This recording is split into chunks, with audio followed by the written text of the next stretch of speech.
Hello class, I hope आप सब अच्छे होंगे। एंड आज बहुत खुशी के साथ हम अपना आखिरी चैप्टर ज्योग्राफी का करने जा रहे हैं, क्लास 12 का, जिसका नाम इंटरनेशनल रिलेशंस रहने वाला है। एंड इससे पहले इस बुक के पूरे चैप्टर्स की वीडियो मैंने ऑलरेडी डाल रखी है चैनल पे। अगर अभी तक आपने नहीं देखा है तो जाके चैनल पे, इसी चैनल पे जाके वहाँ पे प्लेलिस्ट बन चुकी है या फिर कोर्स में जहाँ पे आपको मिले वहाँ पे देख सकते हो उसको। ठीक है, तो चलो स्टार्ट करते हैं। बहुत छोटा सा चैप्टर रहने वाला है, कोई ज़्यादा इंपॉर्टेंस नहीं है इस चैप्टर की, बट चलो देखते हैं इसको। ठीक है, तो इंटरनेशनल ट्रेड में इस चैप्टर में सबसे पहले हम क्या क्या पढ़ने वाले हैं। सबसे पहले हम इंट्रोडक्शन देखेंगे कि इंटरनेशनल रिलेशंस होता क्या है। ठीक है, फिर हिस्ट्री देखेंगे कि टाइम के साथ साथ इंटरनेशनल जो ट्रेड है, सॉरी मैं अभी तक रिलेशन बोल रहा था, इंटरनेशनल ट्रेड की अगर हम बात करें तो उसकी हम हिस्ट्री देखेंगे, बेसिस ऑफ ट्रेड देखेंगे। ठीक है, कि ट्रेड होता क्यों है, इंटरनेशनल ट्रेड एग्जिस्ट क्यों करता है। उसके बाद हम देखेंगे टाइप ऑफ ट्रेड, कि कितने तरह के ट्रेड होते हैं। क्वेश्चन ये हर जगह से आने के चांसेस हैं यहाँ पे। ठीक है, क्योंकि ये चैप्टर थोड़ा सा है कि यहाँ से क्वेश्चन कहीं भी आएंगे, अनप्रडिक्टेबल क्वेश्चन होंगे यहाँ से। ठीक है, बैलेंस ऑफ ट्रेड क्या होता है, मोस्ट इंपॉर्टेंट अगर मेरे हिसाब से मानो तो ये मोस्ट इंपॉर्टेंट टॉपिक है इस चैप्टर का। ऑर्गेनाइजेशन एंड पॉलिसीज, फिर इसमें हम देखेंगे कि जो इंटरनेशनल ट्रेड है इसको कौन सी ऑर्गेनाइजेशन मैनेज करती है इंटरनेशनल लेवल पे। ठीक है, फिर हम इंटरनेशनल ट्रेड के इम्पैक्ट देखेंगे कि कंट्रीज पे कैसा इम्पैक्ट आता है इनका। ठीक है, उसके बाद हम एंड टॉपिक है हमारा पोर्ट्स। ठीक है, इंटरनेशनल ट्रेड कहाँ से होता है, ज्यादातर इंटरनेशनल ट्रेड होता है पोर्ट से। ठीक है, पोर्ट्स यानी हमारे सी पोर्ट्स, ठीक है, नॉट एयरपोर्ट्स। ठीक है, गेटवे ऑफ ट्रेड इनको बोला जाता है। ठीक है, तो चलो हम इस चैप्टर स्टार्ट करने से पहले कुछ थोड़े से बेसिक्स देख लेते हैं कि इंटरनेशनल ट्रेड होता क्या है। अगर कोई डेफिनेशन आपसे पूछे तो आपको क्या लिखना है। ठीक है, देखो ट्रेड होता क्या है, सबसे पहले ट्रेड आप समझो फिर इंटरनेशनल समझना। ट्रेड होता क्या है, ट्रेड में हम एक्सचेंज करते हैं गुड्स का एंड सर्विसेज का। जैसे हमारा ये पर्सन ए है, ठीक है, ये खुश है, ठीक है, ये खुश है, हमारा पर्सन ए है, एंड ये है हमारा पर्सन बी। ठीक है, ये क्या है, हमारा पर्सन बी। ठीक है, इन दोनों ने क्या किया, अपने सामान को एक्सचेंज कर लिया। ठीक है, इसको हम क्या बोलेंगे, ट्रेड बोलेंगे। ठीक है, trade is the exchange of goods and services. ठीक है, इसमें दो पार्टीज की रिक्वायर्ड होती हैं। ठीक है, दो पार्टीज होती हैं, एक होती है सेलिंग पार्टी, एक होती है परचेजिंग पार्टी। ठीक है, इंटर जो ट्रेड होता है वो दो लेवल पे कंडक्ट होता है, पहला एक नेशनल लेवल एंड दूसरा इंटरनेशनल लेवल। ठीक है, यानी अगर ट्रेड हमारे घर में हो रहा है, यानी हमारे देश के अंदर हो रहा है, उसको हम क्या बोलेंगे, नेशनल ट्रेड बोलेंगे। ठीक है, अगर वही हमारा देश किसी दूसरे देश के साथ ट्रेड कर रहा है, इसको हम क्या बोलेंगे, इंटरनेशनल ट्रेड बोलेंगे। ठीक है, यानी जब ट्रेड नेशनल बाउंड्रीज के बाहर जाता है, ठीक है, जब हम ट्रेड नेशनल बाउंड्रीज के बाहर करते हैं उसको हम क्या बोलते हैं, इंटरनेशनल ट्रेड बोलते हैं। ठीक है, तो यहाँ से डेफिनेशन क्या बनती है इंटरनेशनल ट्रेड की, एंड यही लिख के आनी है आपको। ठीक है, international trade the exchange of goods and services across national boundaries. ठीक है, जब हम नेशनल बाउंड्रीज के बाहर अपने ट्रेड को वो करते हैं, ठीक है, फैसिलिटेट करते हैं, उसको हम क्या बोलते हैं, इंटरनेशनल ट्रेड बोलते हैं। ठीक है, तो हमने अभी तक देख लिया क्या क्या हमने देखा। आप चलो थोड़ा सा तुरंत रिकॉल कर लेते हैं। इंट्रोडक्शन में हमने देखा कि exchange of goods and services होता है, इसको हम क्या बोलते हैं, ट्रेड बोलते हैं। ठीक है, दो लेवल पे कंडक्ट किया जाता है, एक होता है नेशनल लेवल, ठीक है, और दूसरा होता है इंटरनेशनल लेवल। ठीक है, दूसरा होता है हमारा इंटरनेशनल लेवल। ठीक है, दो पार्टीज की रिक्वायर्ड होती है, एक होती है बायर, एक होती है सेलर। ठीक है, एक होती है जो बाय करती है और एक होती है जो सेल करती है। ठीक है, अगर ये नेशनल बाउंड्रीज के बाहर होने लगे, अब इसी को हम क्या बोलेंगे, इंटरनेशनल ट्रेड बोलेंगे। ठीक है, तो आज हम इसी को देखने वाले हैं, इंटरनेशनल ट्रेड के बारे में। ठीक है, अब चलो, अब हम अपने ट्रेड हिस्ट्री के बारे में समझते हैं कि ट्रेड स्टार्ट कहाँ से होता है सब। ठीक है, तो देखो इनिशियली जब हम अभी हिस्ट्री में, आपने अगर जिसके पास हिस्ट्री है उसने पढ़ा होगा कि सिविलाइजेशन होती थी, हड़प्पन सिविलाइजेशन, मेसोपोटामियन सिविलाइजेशन। ठीक है, तो ऐसी सिविलाइजेशन होती थी एंशियंट टाइम में। ठीक है, तो उस टाइम पे जो ट्रेड होता था, ठीक है, उस टाइम पे भी ट्रेड एग्जिस्ट करता था। ठीक है, सारी सिविलाइजेशन एक दूसरे के साथ ट्रेड करती थी। जैसे हमारा जो इंडस वैली सिविलाइजेशन था वो मेसोपोटामियन सिविलाइजेशन, इजिप्शियन सिविलाइजेशन के साथ ट्रेड करता था, बट उस टाइम पे क्या था, वो ट्रेड आज के ट्रेड से डिफरेंट है। ठीक है, क्यों डिफरेंट है, क्यों, क्योंकि उस टाइम पे जो था ना, उस टाइम पे बार्टर सिस्टम चलता था। बार्टर सिस्टम चलता था मतलब, ठीक है, बार्टर सिस्टम का मतलब होता है जब हम अपना सामान एक्सचेंज करें। ठीक है, जैसे यहाँ पे मैंने इमेज बना रखी है, देखो आप, एक एक ये आदमी जो है इसके पास मुर्गा है, ठीक है, और दूसरा है हमारे पास, दूसरा है मेरे पास, एक वो है मटका है। ठीक है, तो ये जिसके पास मुर्गा है उसको मटके की जरूरत है, एंड जिसके मेरे पास जो मटका है उस मुझे मुर्गे खाने की जरूरत है, मुर्गे की जरूरत है। ठीक है, तो हम दोनों क्या करेंगे, हम दोनों अपना जो सामान है ना उसको एक्सचेंज कर लेंगे। ठीक है, इसी को हम क्या बोलेंगे, बार्टर सिस्टम बोलेंगे। तो इनिशियली टाइम में क्या होता था, एंशियंट टाइम में, जैसे हमारे यहाँ इंडस वैली सिविलाइजेशन में कॉटन, ठीक है, कॉटन इंडिको बहुत अच्छा ग्रो किया होता था, ठीक है, कॉटन ग्रो होता था, इंडिको ग्रो होता था, राइस कल्टीवेशन बहुत अच्छी होती थी हमारे यहाँ, ठीक है, राइस होता था, वीट होता था उस टाइम पे हमारे यहाँ। तो हम क्या करते थे, हम यहाँ से इस सारी चीजों को एक्सपोर्ट करते थे मेसोपोटामिया में, एंड मेसोपोटामिया से हमारे यहाँ मेटल्स आते थे, ज्वेलरीज आती थी, स्टोन्स आते थे, ये सारे आते थे। तो हम क्या करते थे, सामान के बदले सामान को एक्सचेंज कर लिया करते थे। इसी को हम क्या बोलते हैं, बार्टर सिस्टम बोलते हैं, ठीक है। जब हम अपने स्टफ को डायरेक्टली एक्सचेंज करते हैं, इसी को क्या होते हैं, इसी को हम क्या बोलते हैं, वो बोलते हैं, बार्टर सिस्टम बोलते हैं। बट अब इसमें ना एक प्रॉब्लम आई, ठीक है। इसमें प्रॉब्लम क्या थी, इसमें प्रॉब्लम थी कि फॉर एग्जांपल हमें हमें एक स्टोन चाहिए, ठीक है, जो मेसोपोटामिया के पास है, ठीक है, मेसोपोटामिया के पास है। बट अब उनको हमारे अनाज की जरूरत नहीं है, यानी अगर हम उनको अनाज भेजेंगे फिर भी वो हमें अपना स्टोन नहीं देंगे। क्यों? क्योंकि उनको अनाज की जरूरत ही नहीं है। तो यहाँ पे ये डिफिकल्टी क्रिएट हो गई, ठीक है। एंड इसी डिफिकल्टी को ओवरकम करने के लिए लोगों ने इन्वेंट किया मनी का, ठीक है, इन्वेंशन ऑफ मनी होता है यहाँ पे, ठीक है। इसमें जो बार्टर सिस्टम में डिफिकल्टीज थी उसको मनी ने वो कर लिया, ठीक है। यानी अब देखो फॉर एग्जांपल उनको राशन नहीं चाहिए था, तो हमने क्या किया, उनको पैसे भिजवा दिए कि आप पैसे ले लो एंड आप मुझे वो स्टोन दे दो, ठीक है, ये हुआ। अब हमने उनसे बोला कि आप ये जो मनी है ना, ये मनी क्या करोगे, आपको जब भी किसी चीज की जरूरत होगी तो आप इस मनी से वो सारी चीजें आप खरीद सकते हो। तो उनके पास भी भरोसा चला गया एंड हमको हमारा सामान मिल गया, ठीक है। तो जो बार्टर सिस्टम में डिफिकल्टीज थी उनको हमने इन्वेंशन ऑफ मनी के थ्रू उसको खत्म कर दिया, ठीक है, उसको ओवरकम कर दिया, ठीक है। अब आता है एंशियंट टाइम में, जैसा कि मैंने बताया, ठीक है, एंशियंट टाइम में वो बहुत पुरानी टाइम बात है, ठीक है। उसके बाद कुछ टाइम आगे बढ़ता है, ठीक है। उस टाइम पे क्या होता है, जो लॉन्ग डिस्टेंस ट्रेड है ना वो बहुत रेयरली होता था, ठीक है। उस टाइम पे एंशियंट टाइम में बहुत ज्यादा लोग नहीं जाते थे ट्रेड करने के लिए, ठीक है। क्यों? क्योंकि सिक्योरिटी का वो नहीं था, ठीक है, सिक्योरिटी की कोई गारंटी नहीं थी, ठीक है, माल बिकेगा कि नहीं बिकेगा इसकी भी कोई गारंटी नहीं थी, ठीक है। तो इसलिए जो ट्रेड था ना वो इंटरनेशनल ट्रेड नहीं था, वो लोकल मार्केट तक ही रिस्ट्रिक्टेड रहता था, ठीक है। एक अर्ली एग्जाम्पल हमें मिलता है कि एंशियंट टाइम में इंटरनेशनल ट्रेड होता था, वो एग्जाम्पल है सिल्क रूट, ठीक है। सिल्क रूट क्या है, एक रूट है जो चाइना को रोम से कनेक्ट करता है, यानी चाइना से जो सिल्क का प्रोडक्शन होता था वो रोम तक जाता था, ठीक है। इसी को हम क्या बोलते हैं, सिल्क रूट बोलते हैं। ये 6000 किलोमीटर लंबा था, ठीक है। ये एक हमारे पास अर्ली एग्जाम्पल है लॉन्ग डिस्टेंस ट्रेड का, ठीक है। उसके बाद टाइम बीतता गया, आता है 15th सेंचुरी, ठीक है, 15th सेंचुरी आती है, ठीक है। इस टाइम पे क्या हो रहा था, इस टाइम पे जो यूरोपियंस हैं, ठीक है, यानी जो ब्रिटिशर्स हैं, जो फ्रेंच पीपल हैं, जो स्पेनिश हैं, जो डच हैं, ये लोग क्या कर रहे थे, ये लोग घूम रहे थे, एक्सप्लोर कर रहे थे दुनिया को, ठीक है। बेसिकली इनको तलाश थी इंडिया की, ठीक है, कि इनको इंडिया ढूंढना था कि इंडिया में बहुत अच्छे मसाले मिलते हैं, वहां पे बहुत अच्छे कपड़े मिलते हैं, तो हम चलते हैं इंडिया ढूंढते हैं, ठीक है। तो ये लोग इंडिया ढूंढने निकले एंड बहुत सारी और जगह एक्सप्लोर की इन्होंने, ठीक है। जैसे एक लोग निकले तो वो वहां चले गए, कोलंबस कहाँ चले गए, वो अमेरिका में चले गए, अमेरिका की डिस्कवरी उन्होंने कर ली, ठीक है। फिर एक लोग आए, वो केप ऑफ गुड होप तक, यानी जो हमारा अफ्रीकन कंटिनेंट का जो एकदम साउदर्न पॉइंट है वहां पे वो रुक गए। फिर एक आए हमारे यहाँ, कोलंबस आ गए, ठीक है, कोलंबस नहीं, वास्को डिगामा हमारे यहाँ आ गए, ठीक है। तो 15th सेंचुरी में ये लोग क्या कर रहे थे, ये लोग एक्सप्लोर कर रहे थे दुनिया को, ठीक है। एंड जब ये एक्सप्लोर कर रहे थे दुनिया को, तो उस टाइम पे जब इन्होंने कॉलोनीज बनाने स्टार्ट किया, ठीक है, जब यहाँ पे लोग पहुंचने लगे तो साल 200 साल 300 साल में लोगों ने उन सारी जगहों को अपना कॉलोनी बनाना स्टार्ट कर दिया, ठीक है। एंड फिर वहां से एक नया ट्रेड के स्टार्टिंग होता है जिसको हम बोलते हैं स्लेव ट्रेड, ठीक है। दास बना के यहाँ के जो लोग थे, यानी हम लोग जो थे, हमारे इंडियन लोग थे, ये लोग क्या करते थे, हम लोगों को दास बना के, स्लेव बना के अपने यहाँ ले जाते थे, ठीक है। वहां पे हमसे काम कराते थे, हमें गंदे कंडीशन में रखते थे, हमें एक्सप्लॉइट करते थे, ठीक है। और ये जो बिजनेस था इनका स्लेव ट्रेड का, ये 200 साल तक बहुत अच्छे से प्रॉफिटेबल रहा। फिर धीरे धीरे करके हमने क्या किया, कंट्रीज ने, जब वहां पे और लोग अच्छे लोग आए, ठीक है, अच्छे लोग इन द सेंस पढ़े लिखे लोग आए, जब उनको ह्यूमन राइट्स का वैल्यू पता चला तो उन्होंने क्या किया, इसको अबॉलिश कर दिया, बंद कर दिया स्लेव ट्रेड को, ठीक है। अब देखो इसी में क्या होता है, इसी के बीच में 16th सेंचुरी के आसपास यूरोप में इंडस्ट्रियल रिवॉल्यूशन हो जाता है, इंडस्ट्रियल रिवॉल्यूशन हो जाता है, ठीक है। अब स्लेव ट्रेड चल ही रहा होता है, उसी बीच में क्या होता है, इंडस्ट्रियल रिवॉल्यूशन होता है, ठीक है। अब ये यूरोपियंस जब आए थे हमारे यहाँ, तो हमारे यहाँ से क्या करते थे, हमारे यहाँ से ना जो बने बनाए सामान थे वो लोग ले जाते थे, ठीक है। हमारे यहाँ से बने बनाए सामान, हमारे यहाँ का कपड़ा ले जाते थे, ठीक है, हमारे यहाँ के स्पाइसेस ले जाते थे, सारी चीजें वहां पे ले जाके बेचते थे, ठीक है। बट अब जब इंडस्ट्रियल रिवॉल्यूशन हो गया वहां पे, तो वहां पे भी सारी चीजें बनने लगी।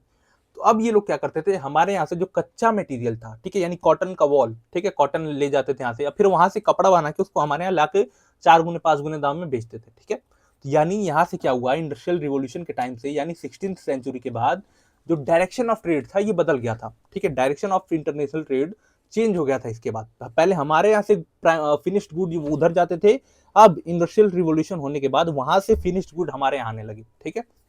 अब सब कुछ अच्छा चल रहा होता है, सेकेंड वर्ल्ड वॉर का यानी first world war second world war का टाइम आता है, ठीक है, यानी 20th सेंचुरी का टाइम आता है, ठीक है, 20th सेंचुरी का टाइम होता है। इस टाइम पे क्या होता है, वर्ल्ड वॉर हो जाता है, ठीक है, पूरी दुनिया एक दूसरे के साथ लड़ मिलती है, ठीक है। एंड इस टाइम पे पहली बार इंटरनेशनल ट्रेड में टैक्स का वो होता है, ठीक है। टैक्स कंट्रीज इंपोज करना स्टार्ट करती है, टैरिफ कंट्रीज इंपोज करना स्टार्ट करती है, ठीक है। क्वांटिटेटिव रिस्ट्रिक्शंस लगाना स्टार्ट करती हैं, यानी जो बाहर से सामान आ रहा है उस पर कंट्रीज टैक्स लेना स्टार्ट करती हैं, ठीक है। पहली बार इंटरनेशनल ट्रेड की हिस्ट्री में पहली बार टैक्स लगाए जाते हैं वर्ल्ड वॉर के टाइम पे, ठीक है। तो ये पूरी हिस्ट्री रही, ठीक है, इंटरनेशनल ट्रेड की, ठीक है। हमने सबसे पहले देखा कि हमने बार्टर सिस्टम से स्टार्ट किया था, ठीक है। फिर बार्टर सिस्टम में जो डिफिकल्टीज थी उनको हमने मनी के इन्वेंशन से ओवरकम किया, ठीक है। फिर हमने देखा कि एंशियंट टाइम में जो मार्केट थे, जो इंटरनेशनल ट्रेड था, जो ट्रेड था, वो बहुत रिस्ट्रिक्टेड था, बहुत लोकल मार्केट तक था। एंड हमें एक अर्ली एग्जांपल मिलता है इंटरनेशनल ट्रेड का, वो है सिल्क रूट, जो चाइना से रोम को कनेक्ट करता था, ठीक है। फिर हमने देखा कि टाइम बीतता गया, सारी चीजें चलती रही। एंड आता है टाइम 15th सेंचुरी का, जब यूरोपियंस जो थे वो घूमने लगते हैं, यानी दुनिया को एक्सप्लोर करते हैं। एंड उसी में क्या करते हैं, जब इनको जगह मिलती है, ठीक है, यानी जैसे इंडिया को एक्सप्लोर किया इन्होंने, जैसे अमेरिका को डिस्कवर किया, तो ये लोग क्या करते हैं, वहां के लोगों को गुलाम बनाना स्टार्ट करते हैं, उस पूरी जगह को अपनी कॉलोनी बना लेते हैं। एंड फिर वहां के लोगों को गुलाम बना के ले जाके अपने यहाँ फैक्ट्रीज में काम कराते हैं, उनको एक्सप्लॉइट करते हैं। इसी को हम क्या बोलते हैं, स्लेव ट्रेड बोलते हैं, जो 15th सेंचुरी में स्टार्ट हो गई थी, ठीक है। उसके बाद हम क्या देखते हैं, उसके बाद हम देखते हैं 16th सेंचुरी के अराउंड यूरोप में इंडस्ट्रियल रिवॉल्यूशन हो जाता है, ठीक है, जिसकी वजह से जो डायरेक्शन ऑफ ट्रेड था वो बदल जाता है, ठीक है, चेंज हो जाता है। पहले हमारे यहाँ से फिनिश्ड गुड वहां जाते थे एंड वो लोग उसके बदले हमें पैसा देते थे, ठीक है। बट अब क्या हुआ, अब यहाँ से वो लोग कच्चा मटेरियल वहां ले जाने लगे एंड वहां से फिनिश्ड गुड हमारे यहाँ आने लगा, ठीक है। तो यहाँ पे डायरेक्शन ऑफ ट्रेड चेंज हो गया, ठीक है। एंड फिर आता है टाइम 20th सेंचुरी का, जब हम देखते हैं फर्स्ट टाइम इंटरनेशनल ट्रेड की हिस्ट्री में कंट्रीज जो इंपोर्ट आ रहा होता है उसके ऊपर टैक्स लगाना स्टार्ट करती हैं, ठीक है। अब ये देखो ट्रेड यहाँ पे कुछ लिखा हुआ है, जैसे डेनमार्क ने जो स्लेव ट्रेड था उसको 1792 में एबॉलिश कर दिया, यानी खत्म कर दिया, कि अब डेनमार्क स्लेव ट्रेड में पार्टिसिपेट नहीं करेगा, यानी स्लेव ट्रेड को बैन करता है। इसी तरह ब्रिटेन ने 1807 में एंड यूनाइटेड स्टेट ने 1808 में उसको खत्म कर दिया था, ठीक है। अब हम देखते हैं बेसिस ऑफ ट्रेड, ठीक है, कि ट्रेड इंटरनेशनल ट्रेड जो है वो एग्जिस्ट क्यों करता है, ठीक है। इसके 4-5 रीजन आपके यहाँ दिए हुए हैं, हम पांचों रीजन को अच्छे से देखते हैं, ठीक है। पहला होता है नेचुरल रिसोर्सेज, ठीक है। देखो अब देखो, जैसे ये हमारी कंट्री इंडिया है, ठीक है, ये हमारी कंट्री, वेट ये तो ज्यादा ही गंदा बन गया, ठीक, बनाते हैं थोड़ा सा अच्छा, कोशिश करते हैं, ठीक है, बनाते हैं, ठीक है, पतला बन गया, कोई दिक्कत नहीं, ठीक है। तो इंटरनेशनल ट्रेड, जैसे हमारी जो हम क्या पढ़ रहे थे, हम पढ़ रहे थे बेसिस ऑफ ट्रेड, कि इंटरनेशनल ट्रेड एग्जिस्ट क्यों करता है। देखो अब देखो हर कंट्रीज की ज्योग्राफी अलग अलग है, ठीक है। अब जैसे यहाँ पे है हमारी गल्फ कंट्रीज, इसके बगल में थोड़ा जाओगे आप, गल्फ कंट्रीज है यहाँ पे, जैसे सऊदी अरबिया हो गया, ठीक है, सऊदी अरब हो गया, एंड यूएई हो गया, ठीक है, दुबई जिसको आप बोलते हो, ठीक है, ये सारी कंट्रीज हो गई यहाँ पे, ठीक है। अब इनके यहाँ क्या है, यहाँ पे डेजर्टिफिकेशन हो रखा है, ठीक है, यहाँ पे डेजर्टिफिकेशन हो रखा है, यहाँ पे बहुत बड़े लेवल पे डेजर्ट है, यहाँ पे फर्टाइल सॉइल नहीं है कि ये लोग खाना वाना उगा पाए, ठीक है। अब क्या होता है, लेकिन इनके यहाँ क्या है, इनके यहाँ फ्यूल बहुत अच्छा खाता है, ठीक है, फ्यूल बहुत अच्छा खाता है। हम लोग क्या करते हैं, हम लोग अपने यहाँ से खाना इंपोर्ट, क्योंकि हमारे यहाँ तो फर्टाइल सॉइल है, हम क्या करते हैं, अपना जो फ्यू मतलब अपना जो खाना है, यानी दाल चावल जो सारी चीजें हम उगाते हैं, हम क्या करते हैं, हम इनके यहाँ एक्सपोर्ट करते हैं, ठीक है, ये लोग हमसे ये खरीदते हैं। एंड हम लोग इनके यहाँ से क्या इंपोर्ट करते हैं, हम लोग इनके यहाँ से ऑयल इंपोर्ट करते हैं। क्या ऑयल इंपोर्ट करते हैं, क्रूड ऑयल, क्रूड ऑयल, क्योंकि इनके पास ज्यादा है तो हम इनसे इंपोर्ट कर लेते हैं, ठीक है। तो नेचुरल रिसोर्सेज में डिफरेंसेस होते हैं, ठीक है, सबके नेचुरल रिसोर्सेज में डिफरेंसेस होते हैं, ठीक है। इसकी वजह से जो है इंटरनेशनल ट्रेड एग्जिस्ट करता है, ठीक है। अब देखो हमारे यहाँ बिना तेल का काम नहीं चलेगा, उनके यहाँ बिना खाना का काम नहीं चलेगा, तो हमारी जरूरत है कि हम अपनी चीजों को एक्सचेंज करें ताकि सबकी जो भलाई है वो हो सके, ठीक है। तो ये समझ रखना आप, नेचुरल रिसोर्सेज में सारी कंट्रीज का डिफरेंस होता है, जैसे सबकी जियोलॉजिकल स्ट्रक्चर डिफरेंसेस होते हैं, सबके पास सारी मिनरल्स नहीं होते हैं, ठीक है, सबके पास एक जैसा क्लाइमेट नहीं होता, इसकी वजह से क्या होता है वो इसकी वजह से क्या होता है वो डिफरेंस होता है नेचुरल रिसोर्सेज में। एंड जो इंटरनेशनल ट्रेड है वो एग्जिस्ट करता है, ठीक है। दूसरा जो फैक्टर है वो आता है हमारा पॉपुलेशन फैक्टर। ठीक है, पॉपुलेशन फैक्टर जैसे हमारी इंडिया की जो पॉपुलेशन है वो बहुत ज्यादा है। ठीक है, तो हमें क्या, हम अपनी सारी चीजें खुद की जरूरत अपने हिसाब से पूरा कर पाते हैं? नहीं, हमें भी बाहर से चीजें इंपोर्ट करनी पड़ती हैं ताकि जो हमारी पॉपुलेशन है, ठीक है, जो बहुत बड़ी पॉपुलेशन है, उसको हम सस्टेन करा पाए। ठीक है, तो इसके लिए भी हमें बाहर से चीजें इंपोर्ट करनी पड़ती हैं। ठीक है, और दूसरा इंपॉर्टेंट फैक्टर है पॉपुलेशन में ही कल्चरल फैक्टर। ठीक है, इसमें क्या होता है, देखो कुछ चीजें ना उसकी पर्टिकुलर जगह की अच्छी होती हैं। जैसे आगरा का पेठा बहुत फेमस होता है, पेठा तो हर जगह मिलता है, बट आगरा का पेठा बहुत ज्यादा फेमस होता है। ठीक है, जैसे खजूर खजूर हर जगह मिलते हैं, बट गल्फ का खजूर यानी जो सऊदी का खजूर है, जो यूएई का खजूर है, वो बहुत फेमस होता है। ठीक है, जैसे चूड़ियाँ, ठीक है, मुरादाबाद की बिरयानी, कलकत्ता की बिरयानी बिरयानी हर जगह मिलती है, बट फेमस वहाँ की है। ठीक है, तो इंटरनेशनल ट्रेड में एक जो इम्पोर्टेंट है ना, जैसे कुछ इंपॉर्टेंट शहर हैं जो एक ही पर्टिकुलर चीज बनाते हैं एंड उसी के लिए फेमस है वो। ठीक है, तो उसकी वजह से भी ट्रेड एग्जिस्ट करता है कि चलो हम चलते हैं एंड कश्मीर से सॉल लेके आएंगे, कश्मीर की सॉल बहुत फेमस है। ठीक है, उसी टाइम पे जैसे हम, जब मैं बात कर रहा था अभी हिस्ट्री में इंटरनेशनल ट्रेड के, तो जब हम बात कर रहे थे कि जब डायरेक्शन चेंज हुआ था ट्रेड का, ठीक है, उस टाइम पे जब हमारे यहाँ से कपड़ा वहां पे बन के जाता था कि वहाँ, तो वहाँ की रानी सॉल पहनती थी और सबको दिखाती थी कि देखो हमारे यहाँ, हम कश्मीर से सॉल आई है, हमारे यहाँ कश्मीर की सॉल पहनते हैं। ठीक है, तो पर्टिकुलर जगह की जो स्पेशलिटी होती है, ठीक है, उसकी वजह से भी इंटरनेशनल ट्रेड एग्जिस्ट करता है। ठीक है, अब हमारा तीसरा जो कंडीशन वो आता है, ठीक है, तीसरा जो रीजन है इंटरनेशनल ट्रेड क्यों एग्जिस्ट करता है, वो है स्टेट ऑफ इकोनॉमिक डेवलपमेंट। ठीक है, अब देखो कुछ कंट्रीज जो हैं वो सिर्फ और सिर्फ मतलब बहुत गरीब है, ठीक है, और कुछ कंट्रीज जो हैं वो बहुत अच्छी खासी है। ठीक है, जैसे हमारी इंडिया क्या है, जैसे हमारा इंडिया क्या है, वो एक डेवलपिंग स्टेट है।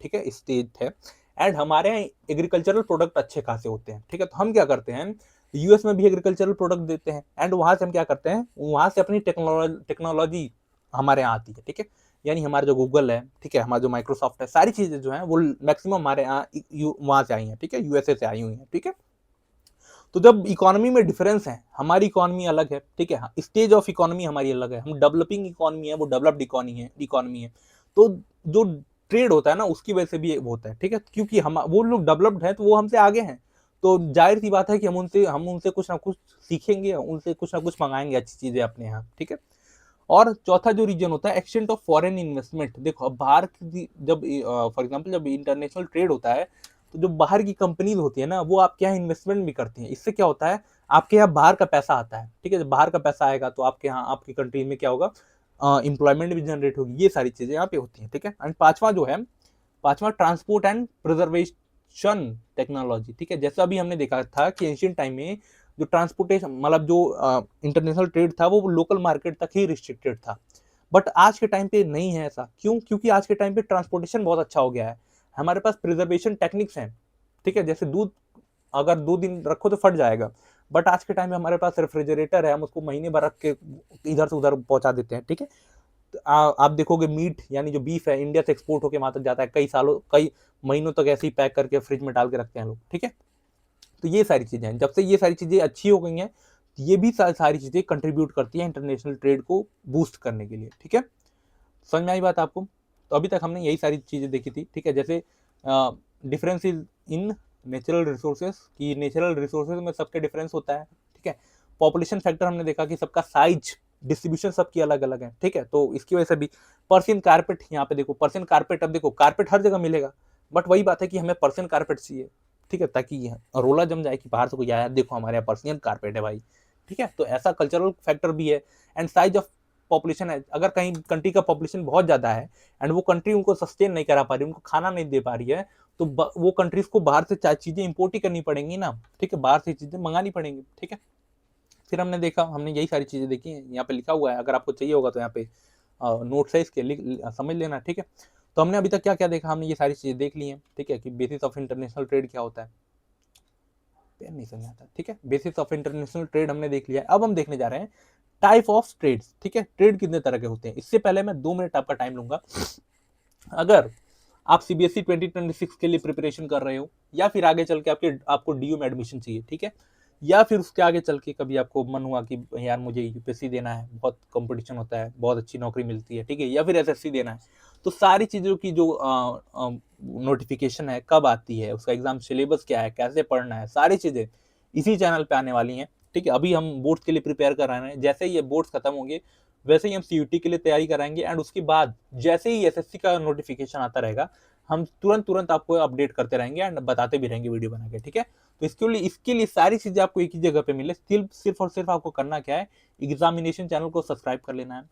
इंस्टाग्राम का हमारा जो लिंक है नीचे डिस्क्रिप्शन में दिया हुआ है, उसको जाके फॉलो कर लो, कोई भी डाउट हो आप वहां पे आके हमसे पूछ सकते हो। ठीक है, अगर आपका एक्स अकाउंट है तो फॉलो कर लो, अदरवाइज कोई जरूरत नहीं है यहाँ पे। ठीक है, या फिर अगर आपको क्विज अच्छे लगते हैं, जैसे ये मैंने चैप्टर पूरा किया, इसके क्विज आ जाएंगे हमारे यहाँ टेलीग्राम चैनल पे, तो यहाँ से लेक्चर देखो, वहां पे जाके क्विज में पार्टिसिपेट करो। इससे क्या होगा, इससे आपकी जो प्रिपरेशन है वो बहुत अच्छी हो जाएगी। ठीक है, तो इतना रहा, अब चलो आगे बढ़ते हैं अपने लेक्चर पे। ठीक है, अब हम देखते हैं टाइप ऑफ इंटरनेशनल ट्रेड। ठीक है, टाइप ऑफ इंटरनेशनल ट्रेड, तो दो तरह के ट्रेड्स होते हैं। ठीक है, दो तरह के ट्रेड्स होते हैं, there are two type of trade, पहला बायलेटरल ट्रेड, ठीक है, एंड दूसरा मल्टीलेटरल ट्रेड। ठीक है, तो नाम से ही पता चल रहा है, एक होता है बायलेटरल, एक होता है मल्टीलेटरल। ठीक है, तो बायलेटरल का मतलब क्या होगा, जब दो कंट्री एक दूसरे के साथ ट्रेड कर रही है, जैसे कंट्री ए है एंड कंट्री बी है, ये एक दोनों दोनों एक दूसरे के साथ क्या कर रही है, ट्रेड कर रही है, इसको हम क्या बोलेंगे, बायलेटरल ट्रेड बोलेंगे।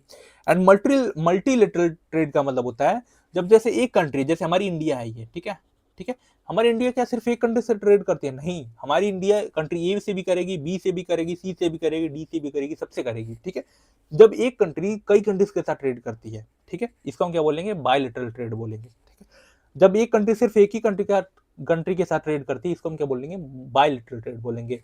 ठीक है, मैंने वो बोला। ठीक है, मतलब अगर कोई एक कंट्री है जो कई कंट्रीज के साथ ट्रेड कर रही है, उसको हम मल्टीलेटरल बोलेंगे, एंड जब एक कंट्री सिर्फ एक ही कंट्री के साथ ट्रेड करेगी तो हम क्या बोलेंगे, उसको बायलेटरल ट्रेड बोलेंगे। ठीक है, अब देखो कंट्रीज ना, मतलब जैसे फॉर एग्जांपल इंडिया है एंड यूएस है, ठीक है, अमेरिका है, हमने क्या कर रखा है कि हमारे रिलेशन बहुत अच्छे हैं। ठीक है, तो हमने क्या कर रखा है कि हमने ना यूएस को मोस्ट फेवर्ड नेशन का दर्जा दे रखा है। ठीक है, मोस्ट फेवर्ड नेशन का।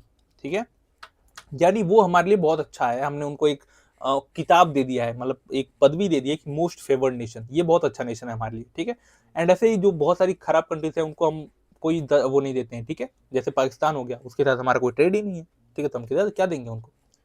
ठीक है, अब चलो, अब हम टाइप ऑफ ट्रेड हमने देख लिया कि बायलेटरल होता है, एक मल्टीलेटरल होता है। बायलेटरल दो कंट्रीज के बीच में होता है, मल्टीलेटरल मतलब बिटवीन मेनी कंट्रीज। ठीक है, अब हम देखते हैं बैलेंस ऑफ ट्रेड। ठीक है, बैलेंस ऑफ ट्रेड क्या होता है। ठीक है, तो बैलेंस ऑफ ट्रेड का मतलब होता है, देखो कंट्रीज दो चीजें करती हैं। ठीक है, कंट्रीज दो चीजें करती हैं, पहला होता है, वेट पेन नहीं सेलेक्ट होता है, एक होता है एक्सपोर्ट, ठीक है, और दूसरा होता है इंपोर्ट।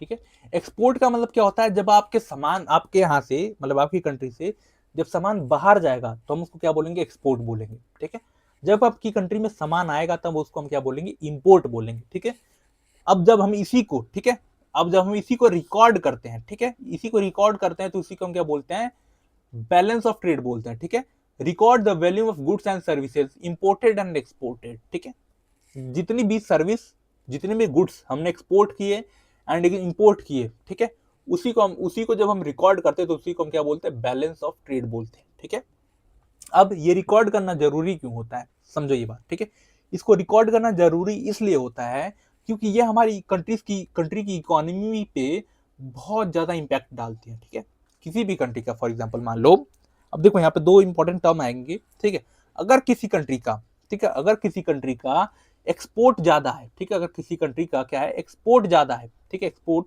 ज्यादा है, अगर और इंपोर्ट कम है, यानी वो कंट्री बेचती ज्यादा है, खरीदती कम है। ठीक है, तो उस कंट्री में, उस कंट्री का क्या नाम होगा, उस कंट्री का जो बैलेंस ऑफ ट्रेड है वो होगा फेवरेबल और पॉजिटिव बैलेंस ऑफ ट्रेड। ठीक है, समझ में आई बात। यानी अगर कोई कंट्री का एक्सपोर्ट ज्यादा है, यानी वो बेचती ज्यादा है एंड खरीदती कम है, ठीक है, तो इसको हम क्या बोलेंगे, पॉजिटिव और फेवरेबल बैलेंस ऑफ ट्रेड।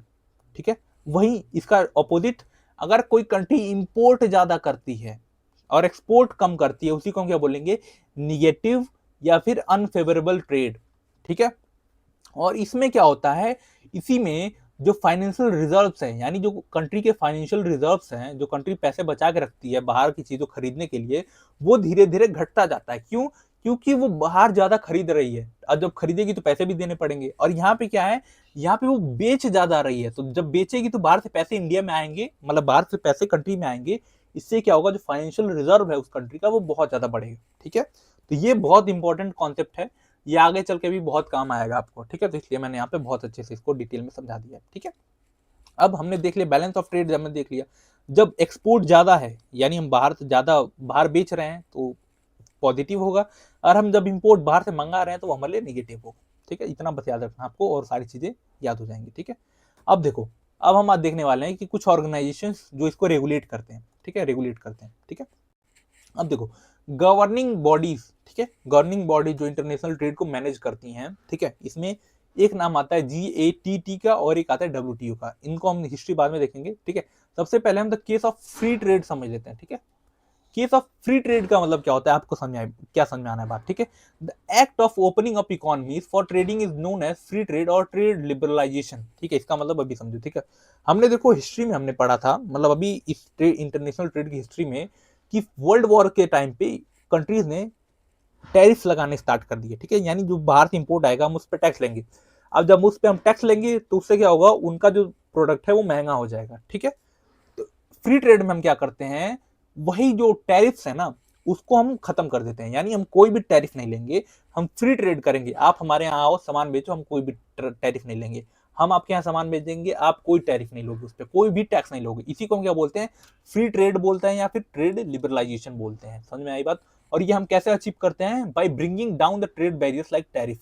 जो हमने टैरिफ लगा रखे थे उसको हम जब खत्म कर देते हैं तब हम फ्री ट्रेड अचीव कर लेते हैं। ठीक है, अब देखो, यहाँ पे बहुत ज्यादा कॉशन की बात है, इंपॉर्टेंट कॉशन की बात है।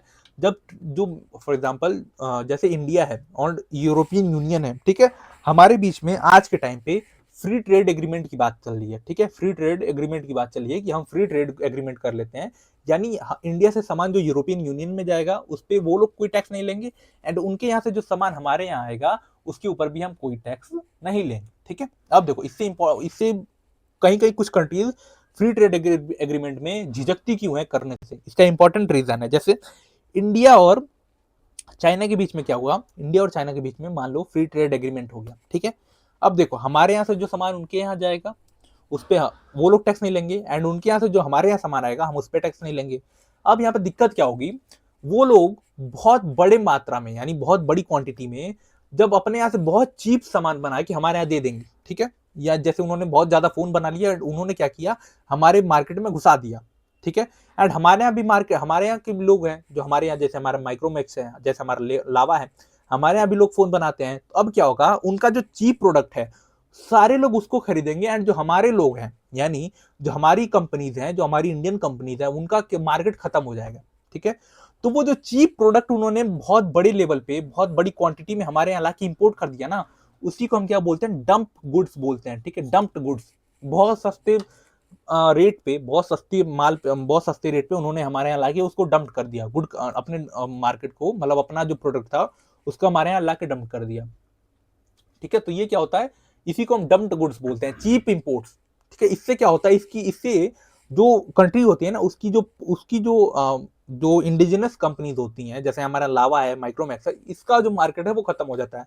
सारे लोग वही रेडमी, लावा, रेडमी, ओप्पो, वीवो, ये सारे लोग चलाने लगते हैं।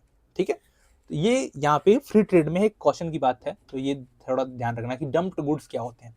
ठीक है, अब देखो, वर्ल्ड ट्रेड ऑर्गेनाइजेशन, यानी वर्ल्ड ट्रेड को ऑर्गेनाइज करने के लिए, उसको रेगुलेट करने के लिए 1948 में एक ऑर्गेनाइजेशन बनती है जिसका नाम होता है गैट, GATT। इसका फुल फॉर्म है general agreement on tariff and trade. ठीक है, ये बनाया जाता है। ठीक है, बट इसको ट्रांसफॉर्म कर दिया जाता है WTO में ऑन 1 जनवरी 1995 में, यानी WTO बना कब था, 1995 में, 1 जनवरी 1995 को बना था।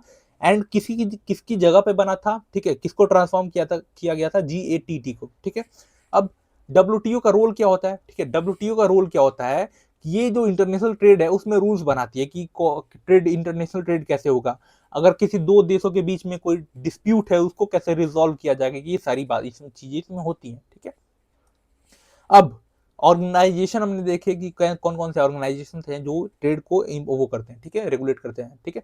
हमने सबसे पहले फ्री ट्रेड के बारे में पढ़ा कि फ्री ट्रेड क्या होता है, जिसको हम ट्रेड लिबरलाइजेशन भी बोलते हैं। एंड इसी में हमने क्या पढ़ा, डम्प्ड गुड्स के बारे में पढ़ा, डम्प्ड गुड्स के बारे में पढ़ा।